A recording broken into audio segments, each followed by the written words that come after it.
This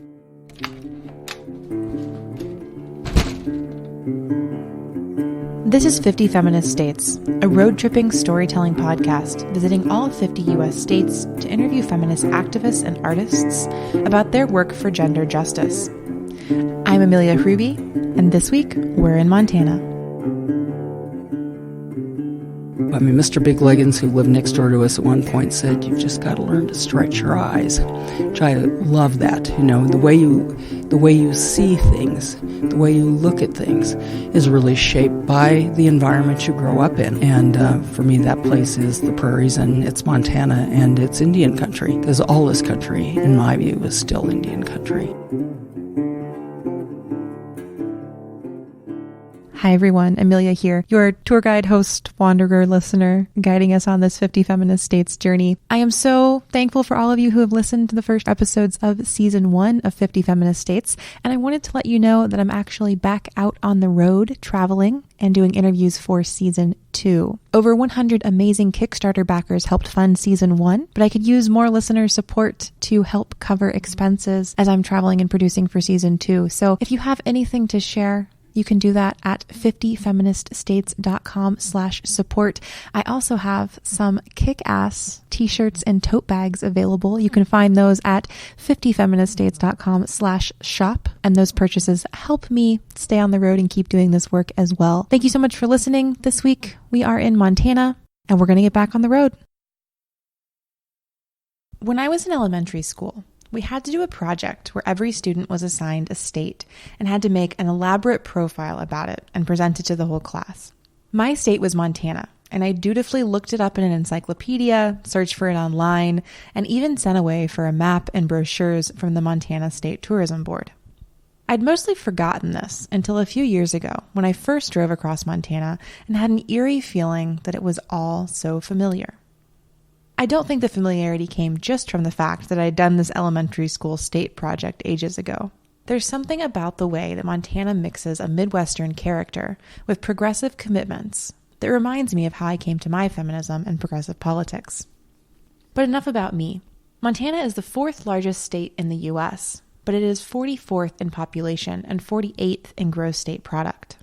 You likely know it as Big Sky Country, and it's home to 12 tribal nations whose people make up 6.5% of Montana's population. In fact, Montana is the only state with a constitutional mandate that recognizes American Indian heritage in the state and commits the state to preserving the cultural integrity of indigenous communities. These communities have had to fight for this over time, but the commitment does show up in many places, from mandated educational programming to highway signage in English and indigenous languages. This episode, we'll hear from 2 folks in Montana working toward respect for racial and cultural integrity, among other feminist causes in the state. In these conversations, we'll tackle 2 important aspects of contemporary feminism that we haven't talked about in previous episodes. The first is intergenerational feminist politics. We'll hear from a Montana state senator who has been a progressive activist for more than 5 decades. The second is race. And we'll hear from a volunteer for the Montana Racial Equity Project about what it means to do work surrounding racial justice in a state that is perceived incorrectly as all white. We'll open by talking to that state senator. Her name is Diane Sands, and she is a current Montana state senator with a long history in Montana's progressive politics, stretching back to the strong second-wave feminist movement in Missoula in the 60s. She's a Jill of all trades, who has served 4 terms in the House, helped preserve historic monuments in the state, and been the director of both the Montana Women's Lobby and Missoula's Partnership Health Center. It's also important to note that when she was elected to her first of 4 terms in the state's House of Representatives, she was Montana's first openly gay legislator. I learned so much about Montana from Senator Sands, and I want to share her story and her knowledge of the state with all of you. Here's her telling us about growing up in Montana.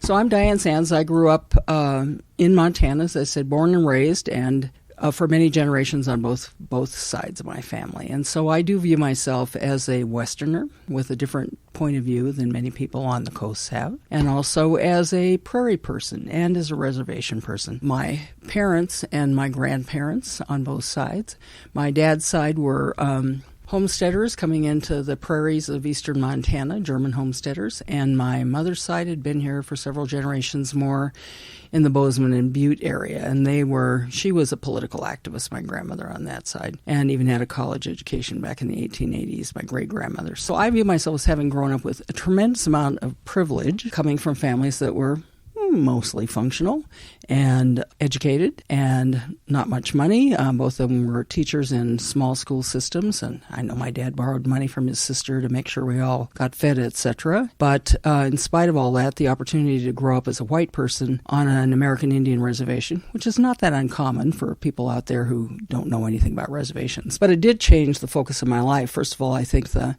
experience of growing up on the land. In my view, the land makes you. I mean, I'm as much a creature of this land as the deer are.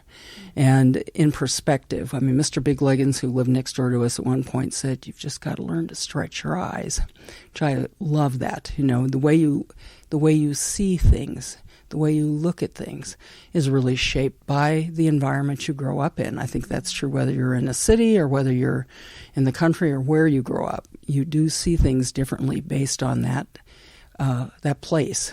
And for me, that place is the prairies, and it's Montana, and it's Indian country, because all this country, in my view, is still Indian country. People's stories here and their priorities are also based on the land we grew up in. Growing up on the reservation is one of the white kids in the area. All the others were ranching families that owned Indian land and had different versions of conflict there than we did as basically just teachers living there and then moving on. But my family is teachers. There's 5 of us kids. And my sisters, who are twins, their friends all came and hung out at our house all the time. So they came over and played cards and did this, that, and the other thing. White kids, Indian kids. Well, that really wasn't done in Fraser at all. In fact, one of our neighbors, who was a white woman, said, there are just a couple of families of Indian lovers in town, and you're one of them. Growing up, really watching racism in action every day, but also that there are other ways that other people look at things. The way Native Americans look at family is very different. The family is more important. Kids don't belong to you as two parents. They belong to the community. Everybody has a responsibility for them economically and physically and other kinds of things. And just the spiritual nature of life is quite different in Indian country, and I'm honored to have been around that for much of my life. And I carry that through in a lot of ways through my legislative work and other work as well. So, for example, the renaming of 80-some sites in the state that had the word squaw in it, which is sexist, racist, and pornographic, all in one word. Took about 10 years of a committee of our work, but we got that done, got a couple other states to do it as well. So I'll never pay back the legacy and debt that I owe Indian country for my life is the way it is, but it's been very important to me. In 1965, Diane went to college in Missoula, and her involvement in a number of causes and activist movements began. Hear about that time in her own words. Well, I started in the 60s like so many of people my age. I'm 71 now. A lot of people say to me, well, how did you become this person as though I did it as a single individual? Well, you don't. We are the creatures of our own historic time and era. And so to become a young adult in the late 60s, a period in which all authority and all systems are being challenged. So in the midst of that, being a young person in a university that is a liberal and progressive place already, I was immediately, of course, drawn to all that. I also say to people the fact that I was white, the fact that I could be at a university, the fact that I wasn't mentally ill or on drugs or pregnant, etc., allowed me the space in which to participate in all of these things. And I jumped right into them and found a home in 2 places, one in all those political movements and one also in the student campus ministries, which at that point was very much a part of all these social change movements. And that's how I ended up in summer 67 in Chicago in the black community, working in at the time it was West Side Organization, I think the Garfield Organization, which was the political entity in both the black community and all of the churches. So doing a summer program with 1,500 kids. My mother was sure we were going to get shot because that was the summer that Detroit and everywhere else burned down. I mean, it was a violent time, very violent. More than now, actually, in spite of what people think. And that brought me full force into another number of things. The man who really headed that organization as a Lutheran minister, he was a Methodist minister at the time. Then when King was killed the next year, came to Missoula partly because of me, and others, and we started the first Black Studies program here, which was the third one in the United States, because Ulysses Doss came here from Chicago because of the activism of this campus ministry here. So, I mean, that looked a lot to me like the reservation, only a lot more people crammed into a small amount of space, but very similar in a lot of other ways, in the sense of intense poverty, violence, all of those kinds of systems going on. So, yeah, it was an interesting time to be active, and of course we instantly found out that involved in things like the Students for Democratic Society, SDS, that most of the men wanted to have sex with you. I won't say what they really said. They didn't really want to hear from women as activists, so we, of course, some of us persisted in that and started in 1968, I think, the Women's Resource Center, at the time the Women's Action Center, to have our own political base to operate out of, as well as being involved in all of the others that were around. So we created everything from women's free schools, taught the first women's studies classes, first rape crisis centers. That was the point at which we'd also started the pregnancy referral service, because some of us at that point were just becoming sexually active in college. And so the issue in our first consciousness-raising groups in 1968 or so, of course, partly were around sexuality and reproduction. And instantly, of course, it was, well, where do you get information on birth control? And campus student health service was not about to tell you about it unless you were engaged or married. And so some of us did our own research and wrote up our own birth control pamphlet and tried to hand it out on campus, which they confiscated. And then, of course, some women were getting pregnant, so some of us decided it was significant and important to make sure that women could have safe legal abortions at the time. And while I knew a number of people who were doing illegal abortions, we mostly referred women and took women to the state of Washington, where it was legal before Roe. So it's an exciting time. I mean, we would create something new every week. You could make up anything. I mean, who was going to tell you that you couldn't create an organization or you couldn't teach women's studies? No one would even think to do that. Diane and I talked quite a bit about this spirit of independence in both the 60s and the Midwest, and what it means to just get the thing done, rather than waiting or asking for permission to do the thing. I find people attributing this get-it-done spirit to the contemporary hacker movement. But I think it's important to remember that it's been an organizing strategy for a long time. Diane has thoughts on this too. Well, there are theories about this, which have to do with Western independence, and you just have to do things yourself. Also, those theories around urban areas select for specialists and rural areas select for generalists. And I am, if nothing, a generalist feminist. Partly an issue you could pick that I haven't had some involvement with at some time. And I think that's the strength of feminism in more rural states as well, is people aren't reluctant in the slightest to jump into areas where they have no credentials whatsoever and just make it up. I mean, we did make it up. Is there a need for it? And that really came out of, I think, as a feminist theoretical strategy, consciousness-raising groups, which we still need to go back to, and younger women need to do that because they need to quit asking us for permission to do things or thinking they have to intern to us or something to be able to act. The hell with it, in my view. We would never have done that. They should get together, talk to each other, figure out what's their burning need, something they have enough passion about to put energy into it, and then figure out how to do it. We'll help them. But quit asking us to, or thinking that they have to join existing ongoing groups. I think that's one of the interesting things of all of the new rising women's groups coming out of the Trump election is, I don't know what will happen to those. Some of them will congeal into new organizations. Some of them will join existing organizations, and others will just kind of be on the sidelines making whatever comments they do. But it'll be interesting to see what new organizations come out of that without really feeling like they have to only belong to existing feminist groups. While this sense of just doing the thing and getting it done reflects Diane's radical feminist roots, it's not necessarily what we think of when we describe the political process, where bureaucracy often rules the day. Hear Diane reflect on the shift from her 60s activism to her legislative career. My partner laughs at me because in those earlier years I was one of the radical feminists, blah, blah, blah. Would have had nothing to do with liberal feminists, and thought the legislature and all that political process was sold out. I mean, I voted for Eldridge Cleaver for president of the United States in 1968. So I've been there and paid the price for it, believe me, and learned from that. But what changed me was I remember sitting in the Capitol in the House with a friend of mine who's one of the founders of Planned Parenthood here and watching the debate right after Roe of putting into place the Montana Abortion Control Act, 73 or 74, and going, These people decide if women are going to die, and I'm not going to let them do it. And at that singular point, I crossed a line over to saying, I'm going to have an impact on the traditional electoral process because it does make decisions that I can't live without having something to say about. And even though I still think in my heart of hearts, of course, that I'm a radical feminist, I also don't live in a fantasy world. I live in a world where it's a privilege to be able to just think about it theoretically. It's another thing when you're living with people who are institutionalized because they're developmentally disabled, like my sister-in-law, or don't have enough money for food, or don't have access to health care, or can go to jail for growing marijuana, or whatever it might be. Those are the realities I live in, and where my priority for the limited energy and time I have left in my life is focused on making sure we do the best we can around those issues. And that, at this point for me, was in the electoral political process. Diane's struggle here comes from the fact that radical feminism and electoral politics tend to see things pretty differently. Radical feminism emphasizes the ways in which systems and structures must be changed and even abolished to allow for those who are oppressed to survive and thrive.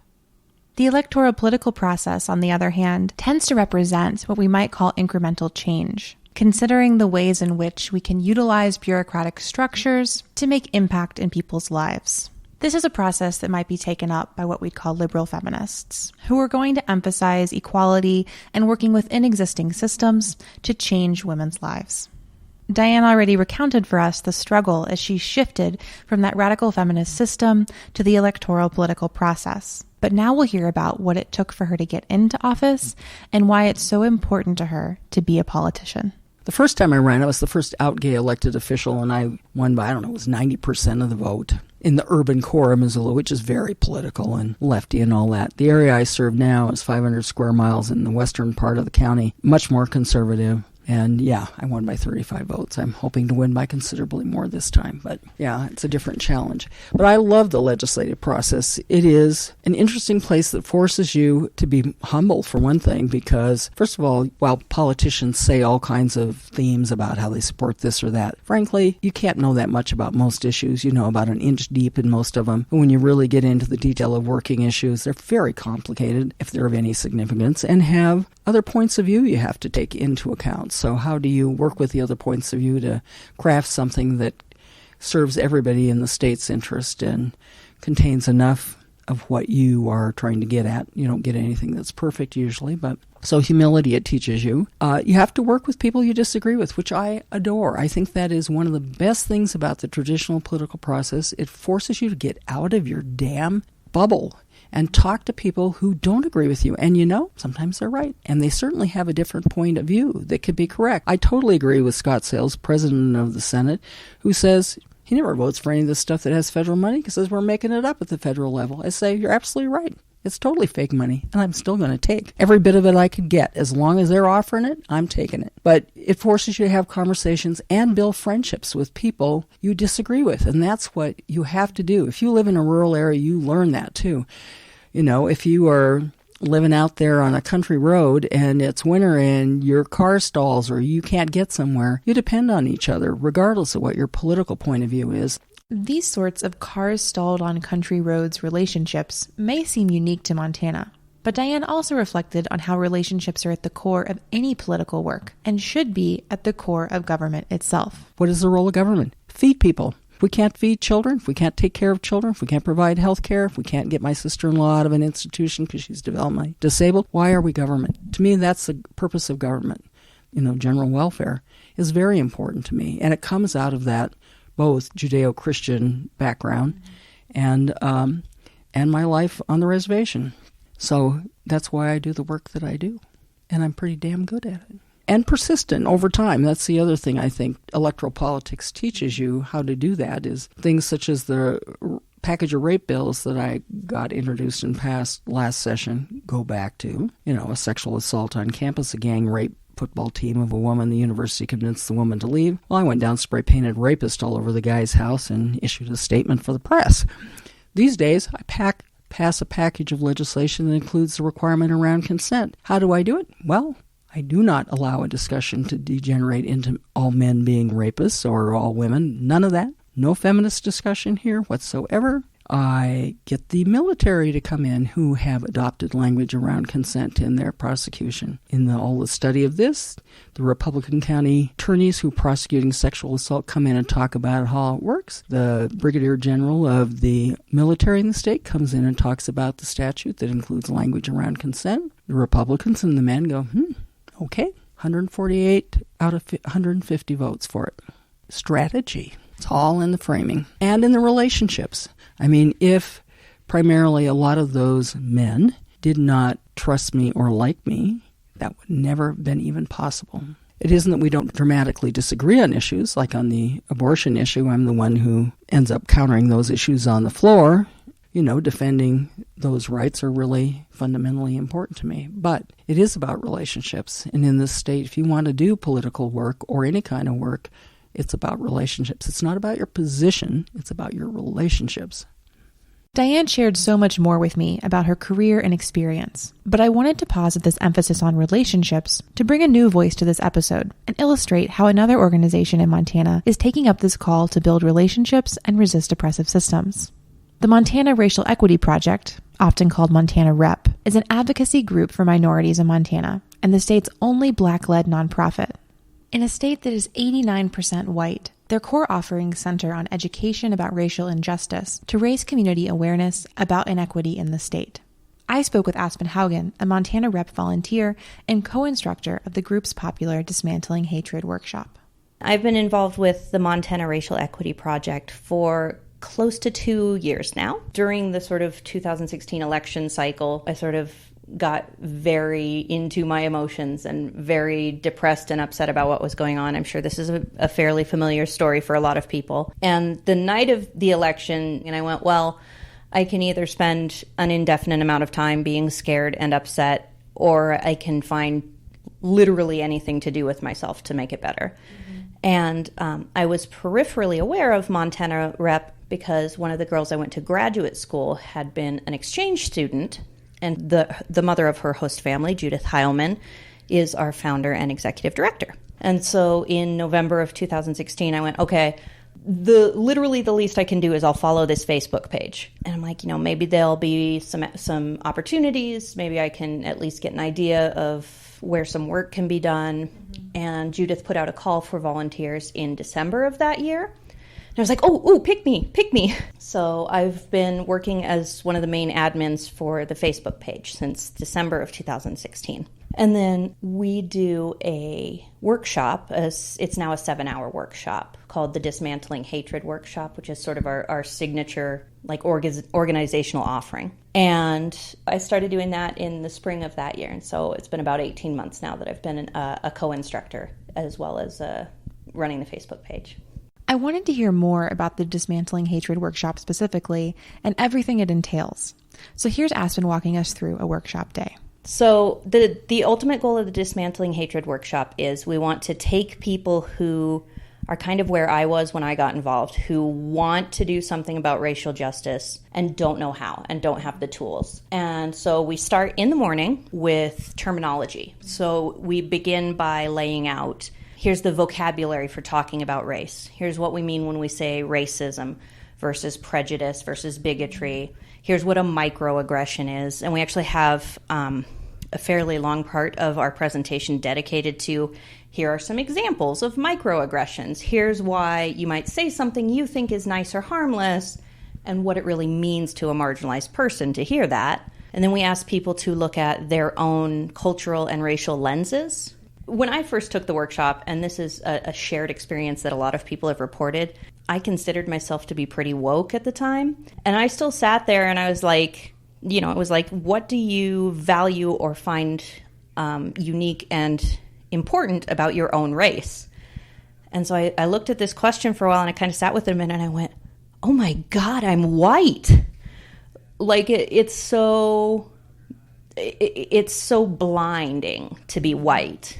You don't have to think of yourself as a person who has a race because whiteness is seen as the default. And so for a lot of participants in the workshop, that's a very big moment. And then we typically break for lunch because usually after that, people need some protein. Then the second half of the day, we move from the sort of grounding in concepts and vocabulary into how do you put those into practice? And so that looks like a session on communication tools. How can you talk to people about race in a way that won't immediately shut them down? And that's more focused on how to have those conversations with people you have relationship with.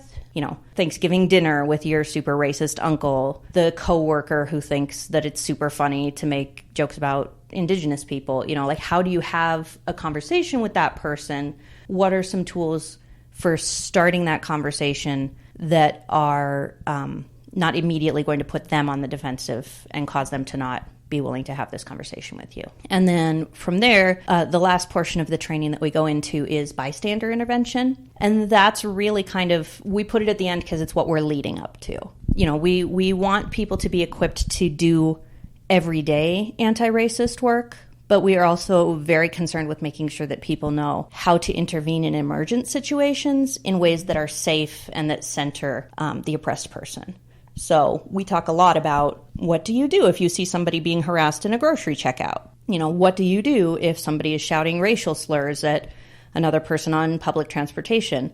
Like, how do you step in a way that is safe for everybody involved as much as possible and that is not going to escalate the situation? And the benefit of that training is Judith is actually a retired police officer, and so she's had extensive training in conflict resolution and in de-escalating emergent situations that she brings to the table for that training. And ultimately what we say is, we're training first responders. We're training you to be ready to step in when there is an emergency. And a lot of people don't feel ready to do that because they've never thought about what they would do in that scenario. And so even if they want to do something, they don't feel like they know how to do it or what to do. So our goal is that they will walk out with an idea in mind of what they would do and how, and that they are committed to kind of practicing it in their head to make themselves more ready to respond. It's amazing. It's really an honestly really great program. Judith has worked extensively on the curriculum, and it's fantastic. The value of this sort of programming in Montana can't be overstated. Well, I previously mentioned that Montana is 89% white. Montana Rep wants to emphasize that the state is 11% not white. There are many members of minority groups who live in Montana, and their lives need to be considered and fostered too, especially because of the marginalization they face. To provide just one example, a 2017 YWCA report on racial inequity in Montana reports that the University of Montana has 8,000 students and only 76 are Black. Only 0.6% of Montana residents identify as Black or African American, and to quote the report directly, they say that it is difficult for people of color to live in Montana in peace because in counties where the Black population is 0, there seems to be a misunderstanding between the two ethnic backgrounds, and some are unable to find common ground with others in their community. What I think this report and Montana Rep's work wants to address is that racial justice work is often most necessary in spaces that have only 1 or 76 or even 0 marginalized folks. These are the spaces where so much more work has to be done to provide resources and change ideological structures. And this is the reality the Montana Rep wants to highlight and works to resolve with its programming. Hear Aspen speak to this in her own words. There's very much a picture in people's head that Montana is pretty much like, there's not that many people there, and the ones that are there are white. And that's not entirely inaccurate, statistically. But the issue is that when you have a state that sees itself as a white state, the erasure of anybody who is not white is way more severe and way more pervasive. In places where there are larger communities of color, it's harder for white people to say, well, we don't have any race problem because there's none of those people here, And so that's the conversation we get a lot. And Judith, our director, is Black, and so she has personally had people tell her, there's no racism in Montana because there's no Black people here, as you're talking to a Black person.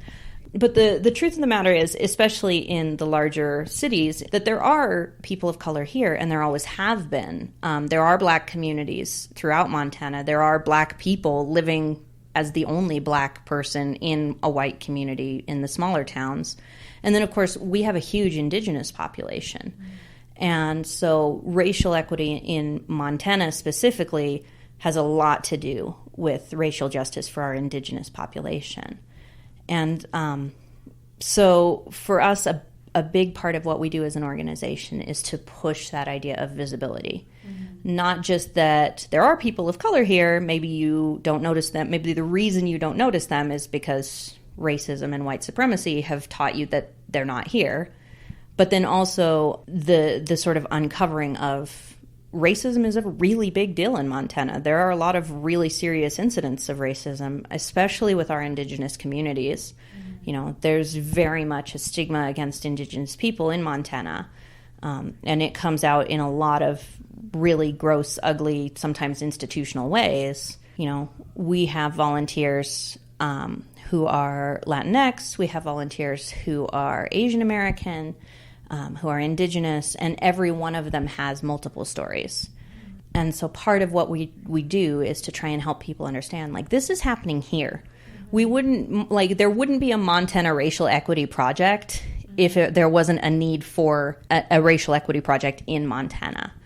What strikes me about my conversations with Aspen and Diane is both the long history of progressive work in Montana and the constant, even increasing need for that work to be done. When I set out for the Midwest, everyone warned me that I was headed into red country and might not find any feminists there. But I must say that I am amazed by the depth of the blue that I found in places like these.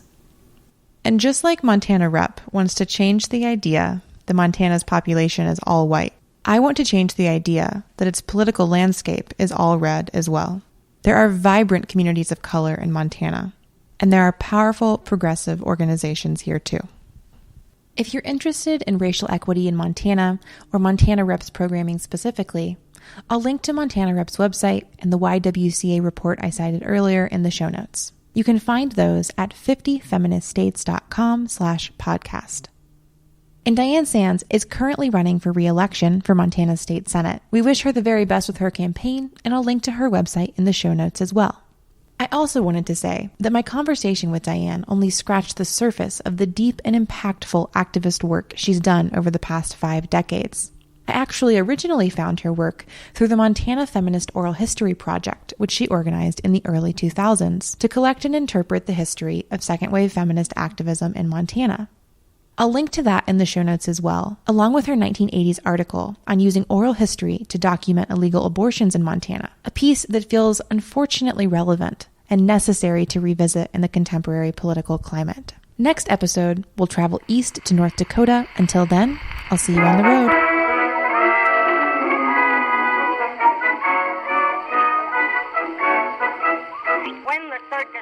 Thanks for tuning in to this episode of 50 Feminist States.